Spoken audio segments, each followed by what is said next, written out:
ഗ്രന്ഥങ്ങളിൽ പറഞ്ഞിട്ടുണ്ട്. ഇത് ചെല്ലിയ ആൾക്ക് ടെൻഷൻ ഉണ്ടാവില്ല. എന്തായാലുള്ളത് കുറേ ആൾക്കാരെ പേരുണ്ട്, കുറേ അമ്പിയാക്കളുടെ പേര്, വേറെ ഒന്നും ഇതിലില്ല. എന്നാൽ ഇത് മുടങ്ങാതെ ചെല്ലുന്ന ഒരാളുണ്ടായിരുന്നു, സയ്യിദ് മുഹമ്മദ് അലി ശിഹാബ് തങ്ങൾ എന്ന് പറയുന്ന ആള്. അത് വല്ലിപ്പയാണ്. സയ്യിദ് മുഹമ്മദ് അലി ശിഹാബ് തങ്ങൾ ഇഷാമാരിവിൻ്റെ ഇടയിൽ മുടങ്ങാതെ ചെല്ലിയിരുന്നു. കിഫായത്തുൽ അവാം, കഞ്ചുൽ അർഷ്, നൂറുൽ ഈമാൻ തുടങ്ങിയ കാര്യങ്ങൾ. നമുക്ക് അങ്ങനത്തെ കാര്യത്തിലൊന്നും ആ 15 ഒക്കെ ഏടി നമ്മൾ കണ്ടിട്ടും കൂടി ഉണ്ടാവില്ല. എന്നിട്ടല്ലേ ചെല്ലല്. പിന്നല്ല ഒന്ന് കണ്ടൂടെ നമുക്ക്. അപ്പോൾ വല്യമാക്കേത് അറിയുള്ളൂ എന്നുള്ളതുകൊണ്ട് തന്നെ പറഞ്ഞത്. അതിൽ കുറേ സ്വാലിഹീങ്ങളുടെ പേരാ ഉള്ളത്. അപ്പോൾ സ്വാലിഹീങ്ങളുടെ പേര് വെറുതെ പറഞ്ഞാൽ കൂലിട്ടു. വഫാത്തുൽ മുസ്തഫ ഖുയ്യിർന ഫഖ്തർന നബിയൽ മുഖ്തഫ ആയിഷത്തും വഹഫ്സത്തും വസൗദാ സഫിയത്തും മൈമുനത്തും വറംല ഹിന്ദും വസൈനബും കദാ ജുവൈരിയ ലിൽമുഅ്മിനീന ഉമ്മഹാത്തുൻ മർദിയ. കുറേ സ്വാലിഹീങ്ങളുടെ പേരുണ്ട് ഇതിൽ. അതുകൊണ്ട് സ്വാലിഹീങ്ങളുടെ പേര് വെറുതെ പറഞ്ഞാൽ കൂലിട്ടും. അതുകൊണ്ട് ഈമാൻ സംരക്ഷിക്കാനുള്ള ഒരു വഴിയാണ് സ്വാലിഹീങ്ങളെ പറ്റി പറയാം. ഒഴിഞ്ഞിരിക്കുമ്പോൾ അവനാൻ്റെ മക്കൾക്ക് നമ്മൾ പറഞ്ഞു കൊടുക്കണം. സ്വാലിഹീങ്ങളായ ചില ആളുകളുടെ കഥ പറഞ്ഞു കൊടുക്കണം. ഒന്നും വേണ്ട, നമ്മളെ വല്യപ്പാൻ്റെ കഥ പറഞ്ഞാൽ മതിയായിരിക്കും, നമ്മളെക്കാൾ സ്വാലിഹായിരിക്കും. വല്ലാതെ മേലക്കൊന്നും പോണ്ടി വരില്ല. ഞമ്മക്കൊരു വല്യപ്പുണ്ടായിരുന്നു, വാപ്പാൻ്റെ വാപ്പ എന്ന് പറഞ്ഞിട്ട് മൂപ്പര കഥ പറഞ്ഞാൽ പോലും നമ്മളെക്കാൾ സ്വാലിഹായിരിക്കും അയാൾ. കാലഘട്ടത്തിലെ ഏറ്റവും നല്ല കാലഘട്ടം മുത്തുനബി ജീവിച്ചിരുന്ന കാലമാണ്. അഫ്ദലുൽ ഖുറൂനി ഖർനി. പിന്നെ ഇങ്ങനെ കാലം മോശമായി വരുമ്പോൾ മുൻഗാമികളെ കുറിച്ച് പറഞ്ഞു കൊടുക്കുന്നതൊക്കെ സ്വാലിഹീങ്ങളെ കുറിച്ചുള്ള വർത്താനായിരിക്കും. അതുകൊണ്ട് മുൻഗാമികളായ സ്വാലിഹീങ്ങളെ കുറിച്ച് പറയുക, മുസ്തഫായ നബി സല്ലല്ലാഹു അലൈഹി വസല്ലമയെ കുറിച്ച് പറയുക. അങ്ങനെ അടുത്ത തലമുറയുടെ ഈമാൻ സംരക്ഷിക്കപ്പെടണം എന്നാണ് പറഞ്ഞതിൻ്റെ ചുരുക്കം. ഇത് വീട്ടിൽ വേണം, എല്ലായിടത്തും വേണം. അതിലൊന്ന് മുഹമ്മദ് നബിയെ പരിചയപ്പെടുത്താനാണ് സല്ലല്ലാഹു അലൈഹി വസല്ലം. വീട്ടിൽ നിന്ന് ചായ കുടിക്കുമ്പോൾ അല്ലെങ്കിൽ വെള്ളം കുടിക്കുമ്പോൾ കുട്ടികൾക്ക് കുപ്പി ഗ്ലാസ് കൊടുക്കുക. പൊട്ടുന്ന ഗ്ലാസ്, കുപ്പി ഗ്ലാസ് കൊടുക്കുക. കൊടുക്കുമ്പോൾ പറയാ, മുഹമ്മദ് നബി സല്ലല്ലാഹു അലൈഹി വസല്ലം തങ്ങൾക്ക് ഒരു പളുങ്കുപാത്രമുണ്ടായിരുന്നുവെന്നും അതിലാണ് നബി തങ്ങൾ വെള്ളം കുടിച്ചിരുന്നത് എന്നും ബഹുമാനപ്പെട്ട ഹാഫിദ് ദഹബിയുടെ തിബ്ബുൻ നബവിയിലുണ്ട് മോനെ. അതുകൊണ്ട് മുഹമ്മദ് നബി പളുങ്കുപാത്രത്തിൽ അഥവാ കുപ്പി ഗ്ലാസ്സിലാണ് കുടിച്ചിട്ടുള്ളത്. അതുകൊണ്ട് അങ്ങനെ തന്നെ കുടിച്ചളാൻ. ഇങ്ങനെയാണ് ചെയ്യുന്ന പ്രവർത്തനങ്ങൾ മുഹമ്മദ് നബിയുമായി ബന്ധപ്പെടുത്തൽ. അവിടെയാണ് ഈമാൻ നിലനിൽക്കുള്ളൂ. മുഹമ്മദ് നബിയോടുള്ള താല്പര്യത്തിൻ്റെ പേരാണ് ഈമാൻ എന്ന് പറയുന്നത്. കാമില ഈമാൻ്റെ ഉദാഹരണം അബൂബക്കർ സിദ്ദീഖാണ്. സിദ്ദീഖുൽ അക്ബറിൽ ഉണ്ടായിരുന്ന പ്രത്യേകത മുഹമ്മദ് നബിയുടെ പ്രത്യേകത മനസ്സിലാക്കി എന്നതാണ്. ഇതാണ് ഞാൻ പറഞ്ഞ ഒന്നാമത്തെ കാര്യം.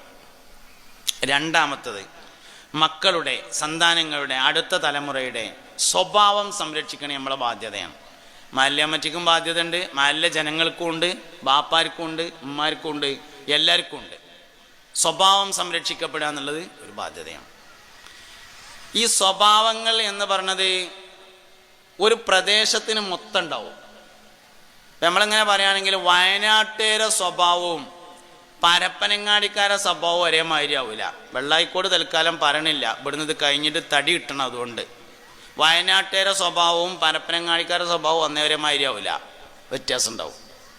കോഴിക്കോട്ടുകാരെ സ്വഭാവവും കൊച്ചിക്കാരെ സ്വഭാവം ഒന്നല്ല. കോഴിക്കോട് പോയിട്ട് ഓട്ടോറിക്ഷ വെച്ചിങ്ങാണ്ട് റെയിൽവേ സ്റ്റേഷനിലേക്ക് എങ്ങനെ പോകുക എന്ന് വെച്ചാൽ ഏറ്റവും എളുപ്പമുള്ള ബൈക്ക് കൊണ്ടാക്കിയാണ്ട് അതിൻ്റെ പൈസ വാങ്ങിക്കാണ്ട് ഓട്ടോറിക്ഷക്കാരൻ പോകും. കൊച്ചി ചെന്നിട്ട് റെയിൽവേ സ്റ്റേഷനിലേക്ക് എങ്ങനെ പോകുകയെന്ന് വെച്ചാൽ അങ്ങനെ പോവുക, വളഞ്ഞിരിഞ്ഞ് മൂക്കുടിച്ച് ചെയ്യുക, എന്നിട്ട് അതിൻ്റെ കായും വാങ്ങിക്കാണ്ട് ഓൻ പോകും. രണ്ട് നാട്ടുകാരുടെ സ്വഭാവമാണത്. അതുകൊണ്ട് ഈ നാട്ടുകാരെ മൊത്തം സ്വഭാവം ശരിയാണെങ്കിൽ ഈ തലമുറ ശ്രദ്ധിച്ചാൽ മതി, അടുത്ത തലമുറൻ്റെ ശരിയാവും. എന്താ ഈ സ്വഭാവം നേരാകുക എന്ന് പറഞ്ഞാൽ, സ്വഭാവം കേടുവരുന്നതിൻ്റെ ഏറ്റവും പ്രധാനപ്പെട്ട ഒന്നാമത്തെ ഘടകം ഈറ പിടിച്ചാതിരിക്കുക എന്നുള്ളതാണ്. ദേഷ്യം വരാതിരിക്കുക എന്നതാണ് സൽസ്വഭാവത്തിൻ്റെ ഒന്നാമത്തെ അടയാളം. സ്വഭാവം എപ്പോഴാണ് നേരാകുക? സ്വഭാവം നേരാവണമെങ്കിൽ സംസാരം നേരാവണം. സംസാരം നേരാവണമെങ്കിൽ ചിന്തകൾ നേരാവണം. നമ്മൾ എന്താണോ ചിന്തിക്കുന്നത് അതാണ് നമ്മളുടെ വർത്താനം, നമ്മൾ എന്താണോ പറയുന്നത് അതാണ് നമ്മളെ സ്വഭാവം. സ്വഭാവത്തിനനുസരിച്ചാണ് പ്രവർത്തനമാണ് വ്യക്തിത്വം.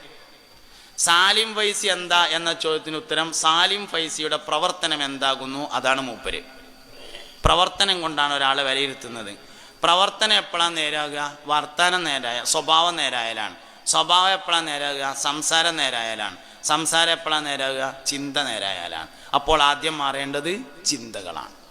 നമ്മൾ എങ്ങനെ ചിന്തിക്കുന്നു അങ്ങനെ നമ്മൾ സംസാരിക്കും.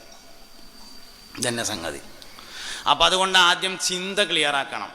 എന്താ ചിന്ത നേരാക്കുക പറഞ്ഞാൽ? എല്ലാവരെ പറ്റിയും നല്ലത് വിചാരിക്കുക. അതാണ് ചിന്ത നേരാക്കുക പറഞ്ഞാൽ. ഇപ്പം നമ്മൾ പള്ളിക്ക് ഇങ്ങനെ നിക്കരിച്ചാണ്, ലോറുക്കരിച്ചാണ്.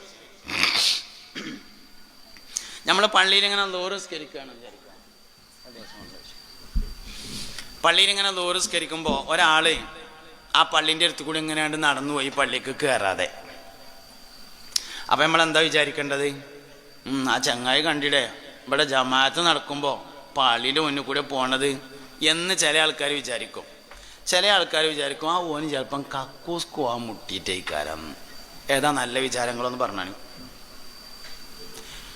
മറ്റുള്ളവരെ കുറിച്ച് നല്ല വിചാരമാണ് എപ്പോഴും ഉണ്ടാകേണ്ടത്. ആ സമയത്ത് ആ നടന്നു പോയത് നമ്മളാണെങ്കിൽ നമ്മളെപ്പറ്റി നമ്മൾ അങ്ങനെ വിചാരിക്കാനും പാടില്ല.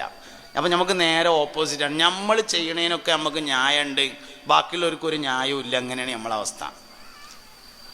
നമ്മൾ ചെയ്യുന്നതിനൊക്കെ നമുക്ക് ന്യായം ഉണ്ടാവും. അപ്പോൾ ഞാൻ അങ്ങനെ ആയപ്പോഴേ പിന്നെ ഇങ്ങനെ ആയപ്പോഴാണ്, പിന്നെ ഇങ്ങനെ ആയപ്പോൾ പിന്നെ അങ്ങനെ അല്ലാതെ പിന്നെ എങ്ങനെയെന്ന് വെച്ചു അറിയാം.